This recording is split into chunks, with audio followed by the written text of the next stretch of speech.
भैया। इसको बोलते हैं भाई लोगों जीत, इसको बोलते हैं भाई लोगों डोमिनेट करना, इसको बोलते हैं भाई लोगों आंधी तूफान में सबका सब मतलब उड़ा के ले जाना। छोटी बात नहीं है। 402 रन लगाए हैं, वो भी खराब फिनिश करके, और शुभमन गिल दी कैप्टन ने भाई लोगों पहली ओडीआई सीरीज अपनी जीत ली है। बहुत सारे लोग भाई लोगों इस दाव में बैठे हुए हैं, इस दाव में बैठे हुए हैं, इस मौके में बैठे हुए हैं कि रोहित शर्मा को दोबारा कप्तान बना दो। अबे तुम्हारे दिमाग में कीड़ा घुस गया है कि दिमाग खराब है, या बचपन से ही पुर्जा हिला हुआ है, या डला ही नहीं है। पहले तुमने रोहित शर्मा को कप्तानी से हटा के गलत किया, उसके साथ तो गलत हो ही चुका है, हमने बहुत आवाज उठाई। अब तुम गिल को इस चक्कर में हटाना चाहते हो ताकि इंडिया भी हार जाए और दोबारा रोहित को बना दो। उसमें तुम रोहित के साथ तो अच्छा करोगे कि नहीं करोगे पता नहीं, मेरी प्रिंसों के साथ और बुरा कर दोगे मतलब उस हिसाब से। अबे भारत का सोचा करो, टीम इंडिया का सोचा करो, मतलब उस तरीके से। भाई लोगों भारतीय टीम ने ये मैच 170 रनों से जीत लिया है। इस मैच के ऊपर क्या क्या रहा है, क्या क्या नहीं रहा है, एक एक प्लेयर के ऊपर बात करेंगे, लेकिन 170 रनों से ये विक्ट्री आ चुकी है। क्या भारतीय टीम इसको थोड़ा सा और बड़ा मार्जिन कर सकती थी? यार ठीक है, कोई बात नहीं, हमने तो खुश नहीं होना ना कुछ लोगों ने, मतलब उस तरीके से कीड़े निकालने हर चीज में। अरे ठीक है, कोई बात नहीं यार, ठीक है, वो भी खेलने ही आए थे, कोई बात नहीं। और एक बात मैं बताऊं, बार बार हिंदी कमेंटेटर ना उकसा रहे थे अफगानिस्तान को, हाँ कि ना, पता क्या क्या कह रहे, भाई देखिए भाई देश के लिए खेलना चाहिए है भाई, ऐसे नहीं होता है भाई, भाई 203 नहीं है भाई टारगेट, 403 है भाई। ये मेरे भाइयों, ये मेरे प्यारे प्यारे हिंदी कमेंटेटर्स, वो 403 हमने दिया था उनको। अबे इस चीज की क्या गारंटी है कि उन्होंने वो टारगेट एक्सेप्ट किया है? This is our target. Afghanistan का टारगेट 250 ही था ब्रो, उनका एक ही टारगेट था कि उनसे पूछोगे ना कि क्या हुआ आज, तुम्हें बुरा क्यों लग रहा है, अगर लग भी रहा है तो वो कहेंगे हमने 50 ओवर पूरे नहीं खेले। अरे वो आए ही 50 ओवर पूरे खेलने थे। वो कह रहे अगर भारत अगर 50 ओवर खेल के गया है, एक बॉल कम खेल के गया है, तो हम कम से कम चलो 2 खेल लेंगे, कम इससे ज्यादा नहीं खेलेंगे। हालांकि वो अलग बात है कि 44.5 ओवरों में भाई लोग उनका काट दिया गया, मतलब उस तरीके से। तो बहुत ही बोर किया, बहुत ही पकाया है एक्चुअली अफगानिस्तान की बल्लेबाजी ने। भाई लोग को बोर किया है कि नहीं किया, सीधा बताओ। बहुत पकाया है, बहुत पकाया है, मतलब इतना पकाया है कि मतलब शुक्र है मेरे पास पंखा नहीं है इधर नए स्टूडियो में, मतलब वो छत वाला नहीं है जिस पर रस्सा रुस्सा डाल सकूं, नहीं तो मैंने आज कोई गलत कदम उठा लेना था सही टाइम देख के। मैं सच बता रहा हूं, 3-4 बार ऐसा मतलब हुआ है। पर मुझे थोड़ा सा अच्छा भी लगा है रहमत शाह के कारण, क्योंकि मुझे थोड़ा सा रेस्ट मिल गया। सबसे पहले शुभमन गिल की बात होनी चाहिए भाई लोगों यहाँ पे। यार क्या पारी खेली है यार शुभमन गिल ने, यार भाई यार क्या पारी खेली है यार भाई यार। नहीं, इतनी गर्मी, इतने सिंगल भागा, इतने डबल भागा, चौके छक्के भी मारे भाई लोगों, पूरा मतलब माहौल जमा दिया। 154 रनों की पारी खेली। अगर आप बात करोगे हाईएस्ट इंडिविजुअल टोटल की एज कैप्टन, तो ये सबसे बड़ा टोटल है उसका एज कैप्टन इंडिविजुअल स्कोर की अगर बात करो तो। ऑल टाइम अगर आप हर कप्तानों की बात करोगे तो बहुत सारे बड़े बड़े प्लेयर उसमें हैं, बड़े बड़े स्कोर के साथ। लेकिन आज शुभमन गिल ने मोहम्मद अजरुद्दीन को पार कर दिया है। 153 था उनका as captain highest individual score, तो वो 154 कर दिया है। और बहुत ही कमाल पारी थी, बहुत ही टिपिकल इनिंग थी। और शुभमन गिल ने आज एक सबसे अच्छा काम किया, और तालियां वही बजाएगा जो इस चीज को अच्छा समझता होगा। शुभमन गिल चाहता तो अपना ओपनिंग नहीं छोड़ना चाहिए था उसको, अगर वो चाहता तो नहीं छोड़ता भाई। उसने अपनी ओपनिंग छोड़ी किसके लिए? उस यशस्वी जायसवाल के लिए जिसको लेके लोग ये कहते हैं इनकी तो आपस में अनबन है, बनती नहीं है। उस यशस्वी जायसवाल के लिए ओपनिंग छोड़ी है। बहुत लोग ये कह रहे हैं राहुल इस वजह से फेल हो गया क्योंकि उसको उसका बैटिंग ऑर्डर नहीं मिल पाया, नीचे कर दिया। अरे भाई गिल ने भी तो अपना बैटिंग ऑर्डर छोड़ा ना, ओपनिंग किसके लिए छोड़ा? यशस्वी जायसवाल के लिए छोड़ा, जो कि मौके का फायदा नहीं उठा पाया। आज फिर से भाई लोगों यशस्वी जायसवाल भंडारे में से भूखा ही उठ के आया है, और दमा धोनियों के साथ तो अलग ही लेवल का कांड हुआ है भाई लोगों। पर मैं यहां गिल की बात कर रहा हूं अभी स्पेसिफिक। 22 चौके, 2 छक्के, 140 का स्ट्राइक रेट, और 110 बॉल हैं, 154 रन हैं। और इसके बहुत अलग अलग मतलब निकाल रहे हैं लोग। कह रहे हैं भैया गौतम गंभीर साजिश कर रहा है। अरे कैसे साजिश कर रहा है यार? कह रहे हैं कभी नंबर 3 पे भैया राहुल को रखा जाता है लिस्ट में, कभी नंबर 3 पे ईशान किशन को भेज दिया जाता है। अच्छा, आज भैया देख लो फ्यूचर कैप्टन को ही भेज दिया, जो कि फ्यूचर में भी कप्तानी करेगा। भैया ये साजिश नहीं है तो क्या है? ए भाई, ये जोड़े 2 हाथ, कोई साजिश नहीं है। इतनी बुद्धि दिमाग अपना जो दौड़ाते हो ना, काम धंधे में दौड़ा लिया करो, बढ़िया रह जाएगा। जब तुम्हें कह दिया यार रोहित विराट कोहली कहीं नहीं जा रहा, थोड़ा सा ये जूते वाला काम हो जाए, 21 तारीख को फिर बताऊंगा, फिर बताएगा मेरा विराट कोहली तुम लोगों को। हाँ, एक बार ये जूते वाला काम निपटवा दूं मैं। ये अभी अफगानिस्तान की सीरीज में तो था नहीं मैं उस हिसाब से, ठीक है। करण औजला के बाद मेरा भी परफॉर्मेंस है, देखना मत भूलना, मतलब उस हिसाब से, ठीक है।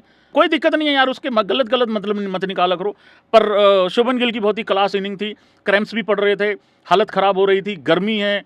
और मुझे एक सबसे महा बेवकूफ़ी अभी तक समझ नहीं आ रही है, कहाँ गया, ये रहा। मुझे इसकी महा बेवकूफ़ी नहीं समझ में आ रही, इसके मन में आया क्या था? कौन सा ये वसीम अकरम, ब्रेटली, ग्लेन मैकग्राथ लेके आया हुआ था यार? इंडिया को पहले बल्लेबाजी कौन देता है रे टॉस जीत के? भाई गिल भी पहले बॉलिंग चाहता था, बट गिल तो इस मैच को कम से कम 7 बजे नपेट देता भाई, 7 साढ़े 7 बजे पैक कर देता इस मैच को पूरी टीम इंडिया के साथ मिलके। तो मुझे इसकी बेवकूफ़ी नहीं समझ में आ रही। मैं सच्ची बता रहा हूँ, ये लखनऊ के होटल से जब तक ग्राउंड पे आया ये अफगानिस्तान का कैप्टन, ये इसका ना, इसकी पुड़पुड़ियाँ जाम हो चुकी थी। वैसे तो गर्मी में खुल जानी चाहिए हैं, बट इसका दिमाग जो है वो ठीक नहीं था, क्योंकि ये भी भूल गया था कि चेंजेस क्या कर रखे हैं इस टीम में, वो भी नहीं इसको याद था। इसको अपने बंदे याद नहीं थे, तो इसको ये कहाँ से याद रह जाएगा कि सामने कौन कौन था? चटनी बना के चला गया वो ईशान किशन और ये शुभमन गिल। तो यार इसने बेसिकली मरवा दिया होता पूरी टीम को, इसने मरवाया पूरी टीम को। वो रहमत शाह क्यों खेल के गया इतना लंबा? वो कह रहा है यार भाई हम तो दिहाड़ी मजदूरी के लिए रह गए, मतलब यहाँ पे 50 ओवर पहले दिहाड़ी करो, ठीक है, पहले फील्डिंग करो, उसके बाद आ रहे हैं, कोई खड़ा भी नहीं हो रहा। वो करके गया पूरे पैसे वसूल, नहीं तो वो ये तो कब का, ये तो 150 पैक थे भाई, कब का खत्म हो चुका होता। इसने पूरी टीम को पिलवा दिया भाई, अजीब हरकतें हैं। और पता नहीं और कौन सी बॉलिंग, ये कौन सी बॉलर्स के ऊपर इसको इतना कॉन्फिडेंस था, और राशिद के ओवर भी पूरे नहीं कराए। और बताओ, आता हूं डिटेल में। Ishan Kishan in the house guides. भाई ईशान किशन की क्या बात करें यार, भाई बिल्कुल एकदम ना, मतलब गेर ही बदल दिया उसने। 50 के बाद आया, चुपचाप खेल रहा था, पहले 5-7 रन में तो पता भी नहीं लगने दिया उसने, आया है बल्लेबाजी करने। फिर ठीक ठीक चलता रहा, 50 पूरे किए 52 बॉल में। उसके बाद भाई जो उसने मारना चालू किया, अगली 19-20 बॉल में भाई 50-53 बना दिए, कम से कम 50 या 53 के आसपास। उसने अपना शतक पूरा किया है। कितनी बॉल में किया है ईशान किशन ने शतक पूरा? लिखा हुआ मैंने यहाँ पे, बताएंगे अभी उस्ताद होनी। शतक पूरा किया भाई लोगों 71 बॉल में ईशान किशन ने, एक ही ओवर में। हालांकि दोनों का शतक पूरा हो गया था और लग रहा था कि इन दोनों के शतक में पूरा होने में कम से कम डिफरेंस आएगा, लगभग 5-7 ओवर का डिफरेंस आएगा। पर वो इतना तेज खेला है 50 के बाद, इतना तेज खेला है कि भाई बछड़ी बेकाबू हो गई थी कतई। 79 बॉल में 125 रन, और आज रिकॉर्ड टूट जाता 418 वाला भी, 450 भी हो जाता। हालांकि हमारे देश के कुछ पत्रकार हैं, वो तो 500 ही करा रहे थे। हाँ, 500 करा रहे थे, पता नहीं कौन सी जल्दी रहती है इनको। ये वो मुद्दा ही हटा देते हैं कि विकेट भी गिर सकती है बीच में। कुछ नहीं, 400 में प्लस होना था, 5-7 रन प्लस होने थे बस, इससे ज़्यादा कुछ नहीं होना था। 14 चौके 7 छक्के मारे भाई ईशान किशन ने। ये 2 सबसे बड़ी हाईलाइट रही हैं भाई लोगों आज की बैटिंग की। मैं आता हूँ रोहित शर्मा पे भी आता हूँ थोड़ी देर के बाद। मेरा गिरधारी भाई पता नहीं क्यों बुझा सा है, मतलब समझ में नहीं आ रहा है भाई लोगों। उसके बाद धमाधोनियों पे बात करनी बहुत जरूरी है भाई लोगों। कभी ऐसा हुआ है तुम लोगों के साथ कि तुम भंडारे में गए हो, अंदर आए तो छोले पूड़ी खत्म, बाहर गए तो चप्पल गायब? हुआ तुम लोगों के साथ ऐसा? नहीं हुआ? मेरे राहुलिया के साथ हुआ है आज ऐसा ही। देखो यशस्वी जायसवाल ने तो फिर भी यार 7, 8, 10 बोले 9 बोले खेल ली थी, चलो वो तो कम से कम उसके आगे कम से कम पत्तल तो आ गई थी, उसने चलो सब्जी तो डाल के चला गया था। अरे दामाद होने के साथ तो और भी बुरा हुआ है भाई। हाँ, पहले मैच में ज़्यादा जज्बाती हो गया था राहुल, पहले मैच में इतना जज्बाती हो गया था कि मेरे को कोई रोक लो मैं कुछ कर दूंगा, मतलब वो सेंचुरी ही नहीं बनने थी शुभमन गिल की। शुभमन गिल इतना बुरा मान गया, वो कह रहा आज मैं 100 भी बनाऊंगा, 100 के ऊपर एक और 50 बनाऊंगा। वो पिछले 200 सवा 200 रन बना चुका है भाई 2 मैचों में, वो अलग ही लेवल पे जा रहा है, क्योंकि वो कुछ और ही रचेगा इतिहास। बस मेरी 327 का वनडे वर्ल्ड कप और जीत ले। लेकिन भाई दामाद होने के साथ बहुत गलत हुआ भाई आज, कसम से यार बहुत ही गलत हुआ। पहली बॉल पे आउट हो गए यार भाई, यार मेरा राहुलिया भाई और भाई लोगों देखो, बैटिंग ऑर्डर सबका चेंज हुआ है क्योंकि यशस्वी ने बल्लेबाजी करनी थी, ओपन करना था, और 3 चेंजेस थे टीम इंडिया में, तो सारे लोग एक एक नंबर नीचे आ गए थे, तो इस करके थोड़ा सा गड़बड़ हो गया। मैं ये मत कहो कि सिर्फ राहुल के साथ ही गलत हुआ, राहुल के साथ ही जाती हुई है, राहुल का ही नंबर चेंज हुआ, ऐसा कुछ नहीं है। और यशस्वी जायसवाल की अगर मैं स्पेसिफिक बात करूं, यार एक होता है सामने वाली टीम प्रेशर बनाती है आपके ऊपर, ठीक है, और यार भाई तुम एक बात बताओ, हाँ या ना करना, कितने लोग एग्री करते हैं इस पॉइंट से? यार तुमने पहले ओवर में इतना प्रेशर क्यों लिया अपने ऊपर? भाई यशस्वी जायसवाल हो तुम सामने वाले का जस्सू हो, तुम जूस बनाने वाला काम है तुम्हारा सामने वाली बॉलिंग का। यार पूरा ओवर मेड इन खेल दिया भाई, 8वीं बॉल पे जाके खाता खुला है जस्सू का, और उसके बाद आउट हो गया। तो इतना अननेसेसरी प्रेशर अपने ऊपर बना लिया यशस्वी जायसवाल ने।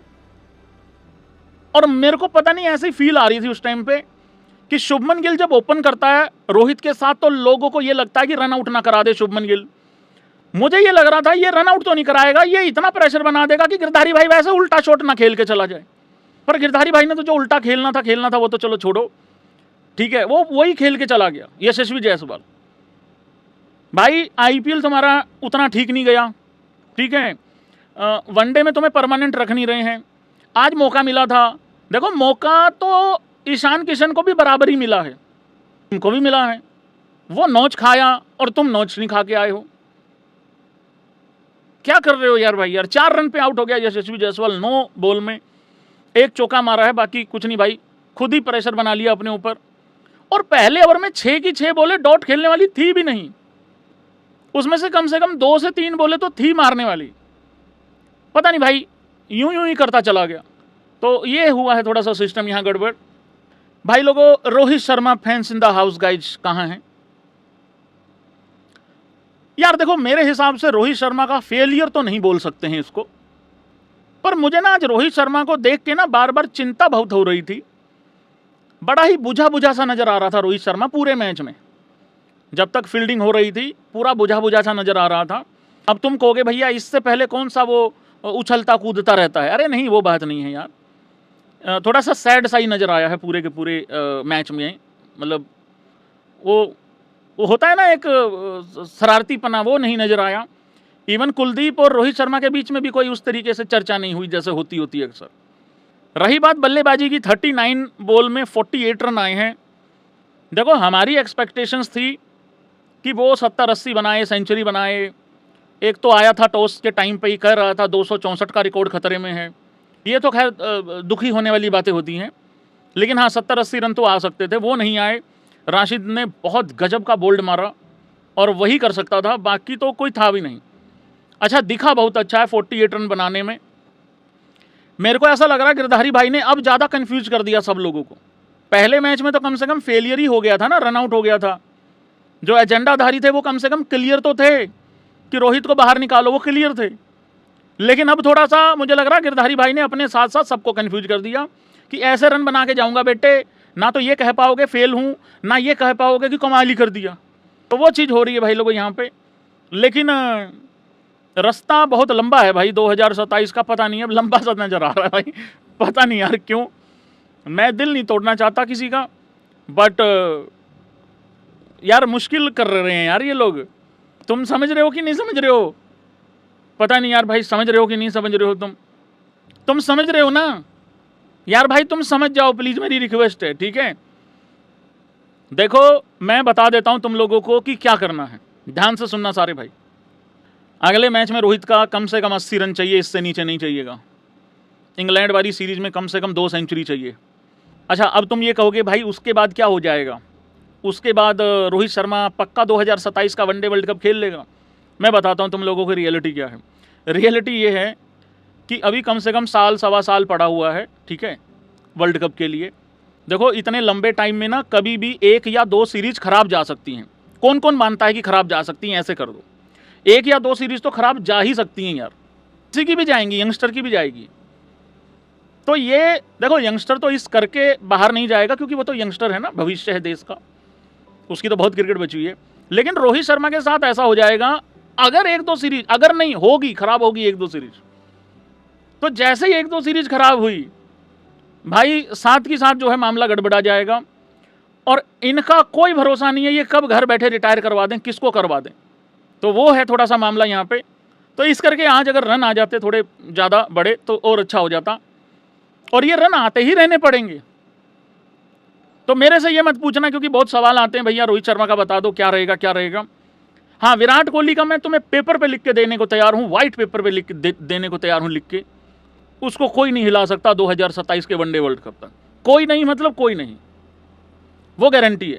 पर रोहित को लेके भाई बहाने तुम देख लो, सोशल मीडिया चेक कर लो, तो वो हैं चीज़ें। बाकी मैं तुम्हें बता दिया, रन आएंगे तो ठीक है, नहीं आएंगे तो बहाने तो भाई मतलब बैठे ही हुए हैं। और रन तो किसी के भी नहीं आ सकते हैं एक आध सीरीज में, वो वाली चीज़ है। पर गिल ने कोका काम कर दिया है कम से कम। चलो भविष्य वाला जो कप्तान है वो तो रन बना रहा है, अगर वो भी रन नहीं बनाएगा तो फिर कहाँ जाएंगे।